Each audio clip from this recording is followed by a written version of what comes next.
NQ Explorers and NQE Overland with the first of a new series of historical walkthrough videos, which we're going to feature on both channels.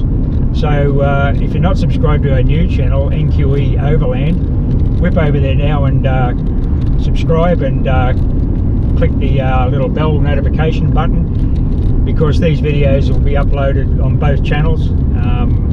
NQE Overland is kind of a crossover sister channel to NQ Explorers, where we do travelogue and overlanding sort of videos and these kind of historical visits. So today we're heading out to the ruins of the Cape St George's Light Station, which is on the south coast of New South Wales, just below Jervis Bay.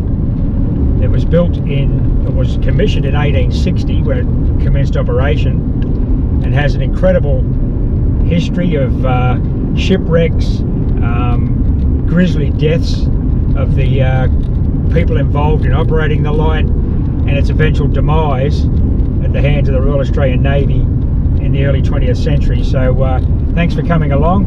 We'll go and have a look at the old ruins of the Cape St George Light Station. Just a reminder, we're filming all these videos in 4K now, so go down to the resolution cog there on YouTube and hit 4K. So the purpose of these historical walkthrough videos is to showcase Australia's early colonial history and 20th century military history on sites that are on the Heritage Register, and therefore they're off limits to any metal detecting. So it's an associated pursuit where Colin and I will go out and look at these old wonderful old ruins and heritage sites. So I'm really looking forward to this today. The Cape St George's Light ruin is a place I've known about for many years, and I've always wanted to visit it, and today's the day, so it's good to have you along with me. I hope you enjoy our little walkabout in there.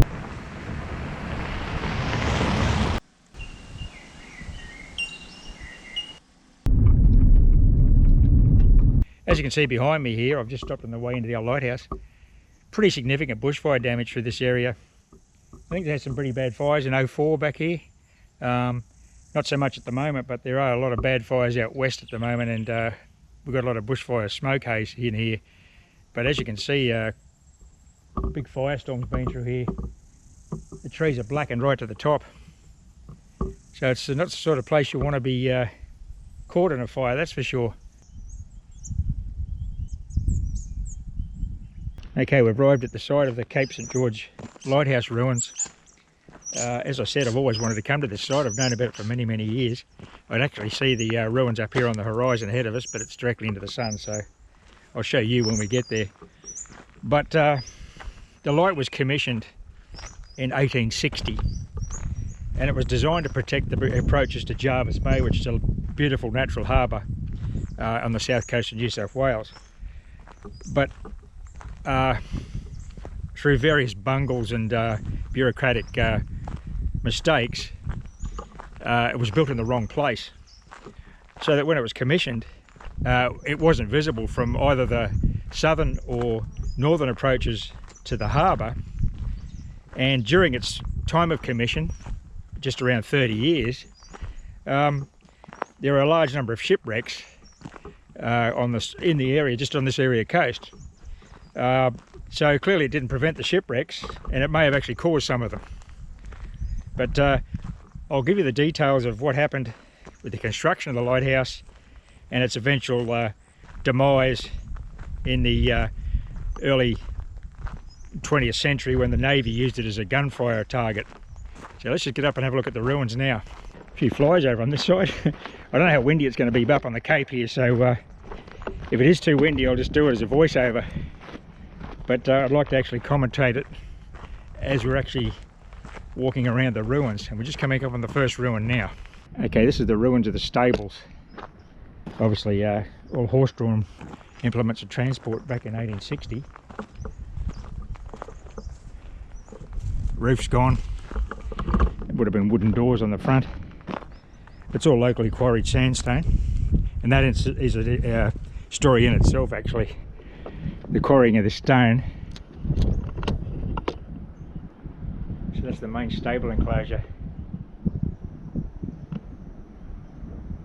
So the lighthouse was supplied by sea because there was no inland access.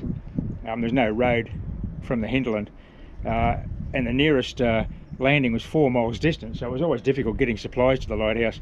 And as in most lighthouses all around Australia and indeed around the world, it was a very isolated existence for the light keepers and the families who lived out here, rarely seeing supply ships or members of the public, or going into town even. It was very difficult, and trying to keep a horse fed out here was difficult. There wasn't much to eat, so they had to get horse food in and all sorts of things. So a lot of problems on these remote light sites in the 19th century. So the families who lived out here kept goats for milking, which supplied their needs for milk, and I guess they used goats for meat too, because really the supply situation wasn't reliable, and when the winter storms came in, it could be quite a period of weeks between resupply.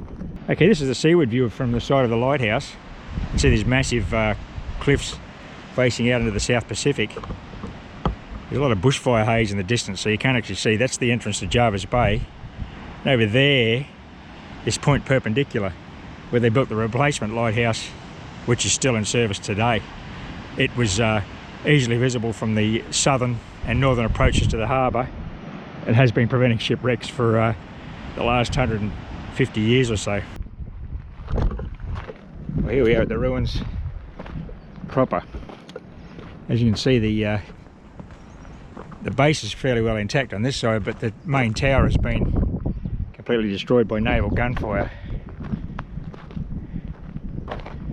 Here's the little cottages. There would have been a first, second and third assistant lightkeeper.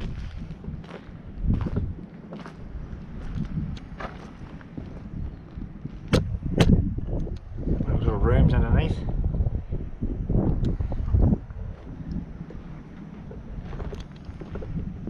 Of course, this is all preserved under the National Trust. That's what's locked up, and continued preservation to stop the ruins getting any worse.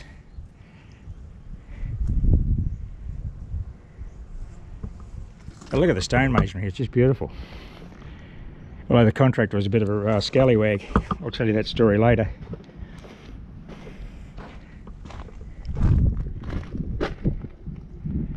The old fireplace there, you can see they've propped up the stone where it would have been the lintel above the hearth. And I'll tell you what, you'd need a fire here in the winter. When those winter storms roll in from the South Pacific, it'd be a little bit chilly. You can see that arch there, that's the base of the light tower there.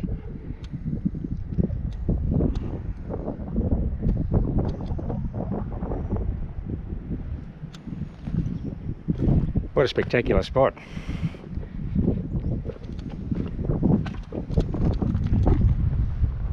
Here's one of the information boards.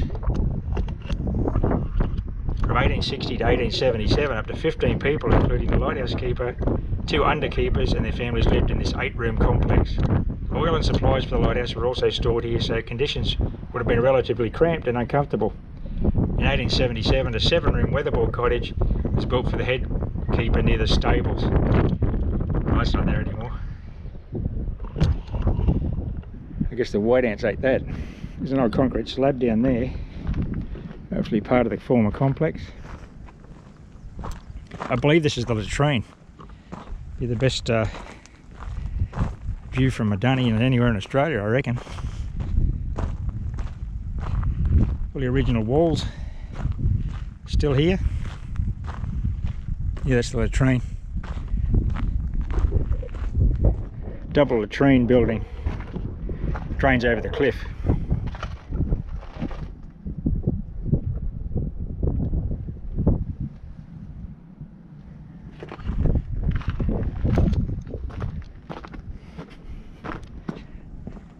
Now have a look at that. Beautiful. South Coast panorama. I'm actually not in New South Wales. For anyone who's not Australian and doesn't know exactly where I am, this is the Jervis Bay Territory. It's a federal territory that was gazetted as the port for Canberra when Canberra was established inland in the early 1900s. Of course, in 1860 it was New South Wales then, but it's actually a federal territory that's not part of the neighbouring state of New South Wales. So it's administered directly by the Commonwealth, a bit like the District of Columbia in the United States, as the closest example. That's the southern wall of the lighthouse.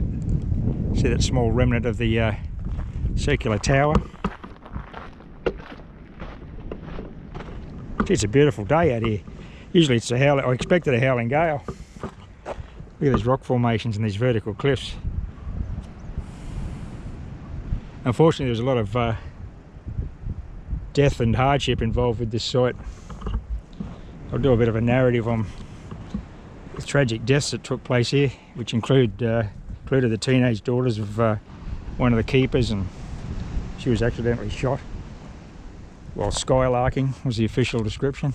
Controversy started even before construction, when the Pilots Board received numerous communications and reports questioning the angles of visibility of the site from the north and the south and its proposed and actual locations, which proved to be 5 miles apart.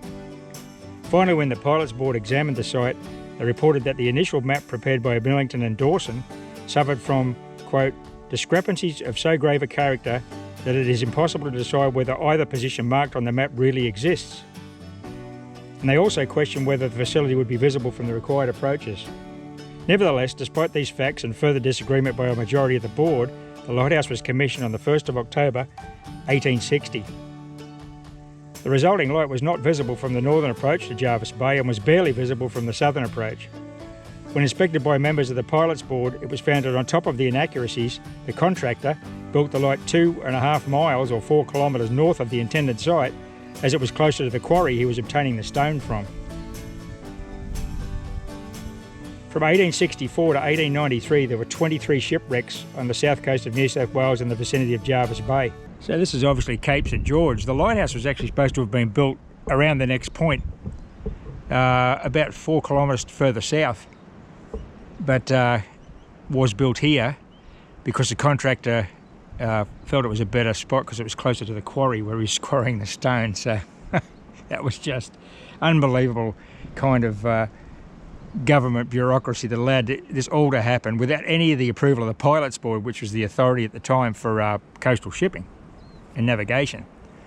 So the Pilots Board didn't approve the site, didn't approve the expenditure, and then when the contract was awarded, the contractor chose not to build on the surveyed site because it wasn't convenient to where he wanted to quarry the stone.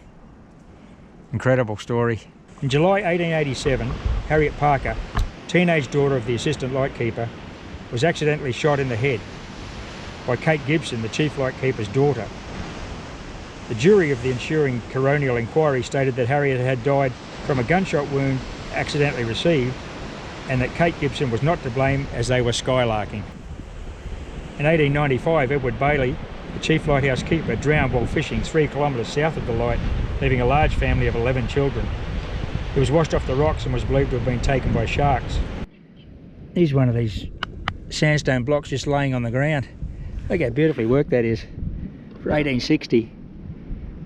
Just beautiful. And they had to transport it all here too, of course, and then construct it. Even though he was a bit of a rogue, he was obviously a good stonemason. So the Cape St George Light Station was in service for 38 years, from 1860 to 1898, when it was replaced by that point perpendicular light on the northern approach to Jarvis Bay, which is probably where the light should have been built in the first place. During that 38 years, a large number of shipwrecks occurred along the coast, despite the light being here, so perhaps even because of it, the shipwrecks continued. Now, when they built the point perpendicular light in the 1890s, this tower was still standing, but it wasn't lit. And on moonlit nights, or even during daytime in bad weather, the tower was visible. So there was always the chance that, and this did happen, that ships' captains and navigators mistook this light for the point perpendicular light. So that's when they decided they'd destroy it, and the Navy shelled it from sea as target practice to bring the tower down, so that there was no more mistaking which lighthouse was actually operational. So incredible bit of history, lots of tragic deaths on the site, and a beautiful old ruin preserved.